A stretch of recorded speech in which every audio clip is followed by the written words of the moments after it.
Samantala, nasa kustodiya pa rin ng police station sa Qatar ang 19 sa 20 Pinoy na inaresto makaraang magsagawa ng illegal protest bilang pagsuporta kay dating Pangulong Rodrigo Duterte. Dahil dito, nanganganib silang ipakulong ng aabot sa 3 taon. O di naman kaya ay ipa-deport pabalik sa Pilipinas. Una sa balitang yan, si Kyle Bulyas. Tiniyak ng Department of Foreign Affairs na nakahanda silang tumulong sa 19 na Pilipinong hinuli sa bansang Qatar matapos magsagawa ng pro-Duterte rally. Ayon kay Undersecretary Eduardo De Vega, 20 ang inaresto pero nakalaya ng isa sa kanila. Nilinaw din ito na hindi sila nakakulong at nasa kustodiya lamang ng police station.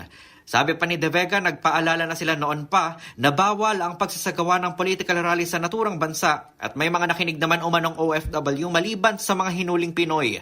Sa ngayon, pinag-aaralan na ng DFA ang mga kaparaanan upang hindi na maituloy ang kaso laban sa 19 na overseas Filipinos. Paliwanag ni De Vega, kung hindi 3 taong pagkakakulong ay maaari naman silang mapatiport. Pero sinabi nito na malaki pa rin ang posibilidad na maiurong na ang kaso at hindi na sila mapauwi ng bansa. Sa kabila nito, sinabi ng DFA na nakahanda silang magbigay ng legal counsel sakaling kailanganin nila ito. Gayon din ang kaukulang tulong sakaling pauwiin sila muli sa Pilipinas.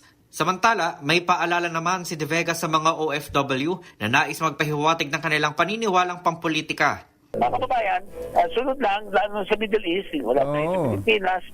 At pangalawa, kung gusto nyo magpahiwatig ng inyong paniwala pampolitika, merong halala nung May. Kaya right now, registration sa abroad, registration para sa absentee voters, kontakin nyo yung embassy para mag-register kayo. Matatandaang napabalita na hinuli ang mga naturang Pinoy matapos silang magsagawa ng rally sa Qatar. Sabi ni De Vega, bagamat payapa naman ang isinagawang pagtitipon, marami umano silang dalang placard. Dahilan para ituring itong political rally na mahigpit na ipinagbabawal sa naturang bansa. Para sa MBC TV Network News, ito si Kyle Bulyas ng DZRH, una sa Pilipinas, una sa Pilipino.